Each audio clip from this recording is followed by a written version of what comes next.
Well, would you believe it? It's the Desert Vipers again tonight at Dubai International Stadium, led by that man there, Tanveer, the most incredible first over to get things going. He finished off with 4 for 10, making him player of the match with the ball. Again, he has been superb for the Desert Vipers as they reign supreme in the DP World ILT20. It was a golf Giants that tried ever so hard, a top-of-the-table clash, but it just was not to be. Set up by, well, Sam Curran again. We're going to chat to him shortly about his innings. 67 not out with the bat.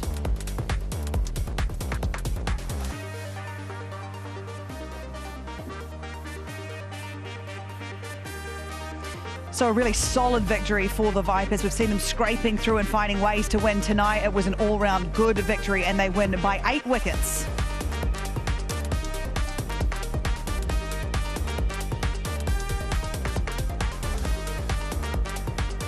Well, I am a lucky girl. I got Rowan Gavaskar, Darren Ganga and Sam Curran, who just keeps following us around because he keeps doing well. As I said to him as he walked over, he's a lucky guy because when he does well, he gets to come and talk to us. And congratulations again. Tonight it's with the bat. A really good performance by the team. An all-round performance, would you say, tonight? Yeah, I think our first comfortable win in the season. We've had a lot of close games, but to be sitting here 5 wins in 5's a great place to be, but we're not going to get complacent. I think we've got a day off tomorrow and then play again, so it doesn't stop, which is always good when you're winning. How do you go about celebrating but keeping realistic about the fact that there's a long way to go on this tournament? Well, I think we knew the last 4 games we probably snuck over in 3 last ball thrillers, which can go either way, but today was about stamping our guard on the tournament a little bit. I thought that we've showed glimpses of what we can do, but today was clinical. 4 overs to finish. We bowled really well. Obviously, Dawson played really well at the end, which I actually thought 150 would be a really tricky chase. The wicket was fractionally slow, and then, yeah, thankfully, Maxi and myself got going. Let's talk about Kazima, for goodness sake, because that was one way to start. When you finish with figures of 4 for 10, you know you've had a day out. And when you saw him get going out here, what was going through your mind? Yeah, it's been amazing. I first met him last season and captained him a few times. As you can see, he's got all the tricks with the in-swing, away-swing and really good high pace. So he seems to be that guy who's actually last year a little bit shy, a little bit nervous and kind of finding his way at this level. But this year it seems like he's showing all his tricks, and it looks like some of the boys saying they faced him a lot in the T10 and things like that, and he just looks like he's grown in so much confidence, which is great, especially for one of our local guys who's getting such good exposure to this kind of tournament. Absolutely, and Darren, there was a time there we thought we'd be going home a lot earlier than this. He really was something else, wasn't he? Yeah, I thought Sam was going to say I was waiting for the ball after seeing that spell of bowling from him in that power play. But when you have an opposition team down 4 wickets within the power play for just 30 runs, straight away I think you take the psychological advantage. And the one thing I liked about the Vipers is not only did they win the toss, elect to bowl first, they were bang on the money in that very first over. And they followed through with taking control of the game early on and then riding that all the way through. The balance, at times, sometimes you question, your makeup of bowlers because you guys focus heavily on seam to do most of the workload. But I think Nur Ahmed, he's played that complementary work and role perfectly with you seamers in that side. So congrats to you all on your 5th consecutive win. Thank you. When you have Dawson, who's out in the middle at the end, they're getting a bit of momentum for the Giants going into the halfway point. You come out and then you turn up at the crease, you couple down. How did you feel with bat in hand? Yeah, I actually was a little bit disappointed the way we I thought 150 was a really decent score. Like Darren said, 4 down in the power play. I think you're disappointed if teams are getting 150, but the ball came on really nicely. Maybe there was fraction bit of dew, and Maxi, he moved up to the top of the order, freed him up really nicely, and he got 40. Everyone said he struggled last game, but we actually won. So you kind of look back at his 40 he got in Abu Dhabi as a winning score, and I thought he just played really freely today. And I've obviously played a lot with Max, and he's that type of guy. If he gets going, he really funky little play, hits the ball in awkward areas and ends up with 60 not out. So I felt a little bit scratchy this all tournament, to be honest, with the bat, but I think it's a good sign when you're scratching 30s and 40s. But I think the best thing about our team still, I think like Darren said, we've actually fought with our combination a bit. I think we're playing 4 seamers, but some of our seamers are probably playing that spinners rolling away, bowling lots of cutters through the middle, whereas other teams are attacking us with 3 spinners. We've got guys like Case who played that one game in Sharjah, which was tactical, but we've got Naseem who did bowl the unbelievable super over for us, and he's not even playing at the minute. So we've got good signs, but maybe there'll be some rotation here and there. We never know. Well, one of my new phrases for this tournament is horses for courses. Ro, what were you going to say? Yeah, I've got a question for Sam. All of us in the com box are really happy for Maxi when he got to that. The way he played the innings, he played the half century. delivery. It wouldn't have been nice for him to A, not be stumped, and B, then be retired back. As a leader, as someone in that dressing room, along with the other leaders, did you have to have a word with him after the game, or? Not really. To be honest, I got asked about that the other day. I wasn't a huge fan of what they did. I think we've won the game, so it kind of, I guess we've had the last laugh. But I think it was a strange one because they reviewed it before they didn't give him out. It didn't stump him. So it was kind of a strange one. I think everyone's got their own game plans, but I wouldn't do something like that. I think it can come back to bite you. He's a top quality player, so and he showed that tonight, which shows a lot of character from him. So to take 60 not out to win us the game, he'll take a lot of confidence from that, and I'm really pleased for him, I guess. He did, and so do you. Want to thank you so much for your time tonight. We know you're a very busy man, and we appreciate you coming over here, but you will have to keep coming over if things go well in this tournament. See you Sunday. We'll see you Sunday. Sam Curran, what a legend. Great to have him back with us. He'll be horribly sick of me. That's 2 from 2 for him, that he's had to come post-game and talk to us. But I really enjoy the way he talks about the game. He's obviously a deep thinker of the game, Ro. What do you like about him? Because you were with me the other night when he came and chatted to us. What I like about him is, like you said, he's a deep thinker. The way, and that shows in his cricket. The way he bats in those middle orders, he knows, he assesses the situation. It's not just all about the big shot, the 4s and 6s. He knows when he needs to step on the gas, when he needs to just sort of hold it back a little bit, work on the 1s and 2s, let the other batter who's batting well give him more of the strike, even when he bowls. Just, again, assessing the pitch, assessing the bat, slower ones, slower bouncers, the different cutters that he bowls. Again, just the quality he brings. Look, it's one thing knowing what to do. It's another thing to be able to execute it. So there are a lot of players out there who know what they want to do, but they just don't have the skill set or the ability to execute it. While Sam Curran, he knows what he wants to do, and he has the ability to execute those skills. Now, speaking of execution tonight, we're going to go back and talk about Kazima again because he's yet to play international cricket. He's a local player. He has been superb in this tournament so far, and he showed glimpses last season as well. When you look at the way he bowled today, and he got his tail off of it as well, which you could see, which was great to watch. But when you watched him, and if you were facing him, because he was playing against James Vince, who's already found form in this tournament. He comes out of T10, and into the side, and he's doing well with the bat in hand, and he gets rid of him. How do you face him? How do you face a young man like that who's confident, his tail's up, and the ball's doing exactly what he wants it to do? Well, firstly, you have to show respect to a player who's having a great night, and he had a fabulous night. From ball 1, you knew if you're opening the batting that the surface was going to be spicy. It's a new surface. We've seen batting first here in Dubai has always been a challenge because of the swing and lateral movement. So as a batter, you have to rely on your defensive technique, your ability to try and blunt a bowler that is having a fabulous night, and that is something that they didn't do because they didn't have a lot of time to respond to what was thrown at them. Wickets tumbled in quick time, 4 wickets in that power play, and it was great to see his captain give him the leeway to bowl his full complement of 4 overs. So that to me is adapting as the game is unfolding, thinking on your feet. We talk about that all the time in the commentary box. So they've done many things right to complement that effort with the ball. He's also very highly skilled because he runs from a little bit wide. He has a very good wrist position. He uses the upright seam to try and seam the ball off the surface. His accuracy too in his lengths, you have to give him credit for that. And then he gradually grew in pace too. So that shows that he works and bowls within his limitations. He's not trying to let his ego get ahead of him. He's just growing in stature as a player, and looks like he's enjoying his cricket too, which is the best place to be mentally for a player from the UAE playing in this type of tournament. And I wonder how much the bowling 4 on the bounce helped him, grow in confidence as well, because you sort of get the feel for it. And then he was using variations, and that helped him with his wickets. Gurbaz, Erasmus, I'm thinking of. What did you like about the way he executed his variations tonight? Well, you look at the first wicket that he got of Gurbaz, the in-swing. Right on the money, ball seam position was excellent, and then it just got a little bit of extra bounce, unplayable delivery. Again, when you talk about his outswingers, you have a look at the seam position, wrist position.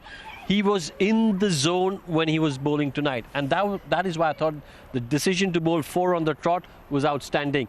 There was none of that, let's save a couple of his for the end, because when you're in that zone, all you want to do is bowl. You want to bowl your full quota, you're picking up wickets, every ball looked like a threat. And I thought he was just magnificent. Again, that wrist position, have a look at this. This to me is the ball of the tournament. To he's be calling honest. it game 12. It's the ball of the tournament. The length was perfect. Yep. Gurbaz wasn't forward nor back, and he had to make the adjustment. Played the wrong line. The ball just shifted slightly away from that angle, and hitting the top of off. It's a bowler's dream, so to speak. The other was an outswinger, the wrist position. The wrist position, I was just going to say, you could make out from the wrist position that, again, in slow-mo. So a lot easier over here to see in slow-mo what the wrist position is. The seam position, again, you know the ball's going to go away. No foot movement there. They were under the cosh at that point, and an easy catch for Dan Lawrence. So, look, just quality bowling. If he can produce something like this with a little bit of consistency, he'll be one of the most sought-after players, because we know what he can do with the bat as well. He's very, very handy with the bat, but if he can produce this kind of consistency with the ball, he'll be an extremely sought-after player in leagues around the world. Yes, he's a very exciting player to watch, that's for sure. So the Vipers remain top of the table, unbeaten, looking very good. A win like that, you can now say, I think they look very good. But what of Golf Giants? Because this is the first time they have been comfortably beaten as well, at the other side of the coin. You don't often see James Vince get, in fact, I think this is the second time he's got a duck in this tournament. It's a bit unusual. I wouldn't read this defeat too deeply. If you look at how the game unfolding first with the bat, yes, they lost the first 6 overs, but the recovery was quite good. They lost just 1 wicket in that middle phase, a wicket in the last 5.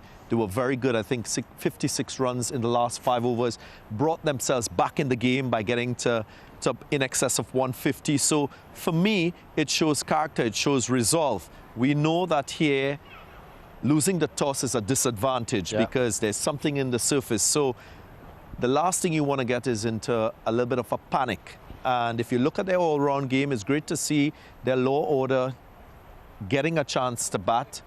Dawson was excellent the way he finished the innings off. Asif Khan had a chance to bat, and he looked good for 30. Kyle Mayers as well got a first opportunity. So it's always good during the course of a tournament to prime players to make sure when you get to the business end, you can select the best informed players. And as you say, horses for courses. At times, you need certain players to play the matchups, to play in certain conditions, and maybe slow bowlers will come more into play. You heard Sam Curran speak about it. They're not using a slow bowler beyond Nur Ahmed per se, but many of their fast bowlers, they're bowling cutters, slow balls, which in effect is like a slow bowler. Yeah, and I think we're going to claim that season 4 horses for courses. That's what they'll call the DP World ILT20. And similar to what Darren said there, we've seen players for the first time. Chris Wood is another example tonight. We saw Mears as well. But Chris Wood got a wicket, and I think his first or second over, which is good for the confidence and good for the team, I suppose. When you do get your opportunity, you can reap some rewards. Yeah, well, you want to grab that opportunity with both hands. I just want to go back to the question you asked, Dan, about the Gulf Giants. Not about horses for courses? No, about would they be disappointed with this loss? I don't think they will. I mean, yes, they'll be disappointed with this loss, but they won't read too much into it, as Darren said, because this was a really crucial toss to win. There was something in it early on, and then when the dew came in, it looked like a completely different pitch. So I think you've got to say, okay, bad day at the office and move on. But just going back to horses for courses and players getting their opportunities, always good to see. Always good to see a player come in, take his opportunity, do well, put his hand up and give well, the selectors, the captain, the coach, a headache, saying, listen, I've put my name in the hat. I've done all you could have asked of me. I'm there as an option if you need me. Yeah, it is fantastic. It was a great match-up here tonight, but the Vipers, of course, getting the points on the board. Now it's time to have a look at our Z competition winners. So if you have been entering, you've been answering the questions, wrap your laughing gear around this. The Jalwal Dikal Innam Pao contest. If your name is on here, you are the winner of match 11. Congratulations, Delhi, Ranchi, all over. We've got another page here. Hold on, because we've got plenty of prizes coming your way. So get yourselves ready. Thank you so much for entering that. We do love to hear from you. Okay, Rowan Gavaskar, you're allowed to go home now. Thank you very much. You're allowed to leave, and we appreciate you. We love you. Darren, you got to stay with me. Ditto. Horses for courses. I'm going to get some T-shirts made up. You stay right there, though. We're going to take a short break, and when we come back, we're going to wrap up tonight and look forward to tomorrow. We'll see you soon.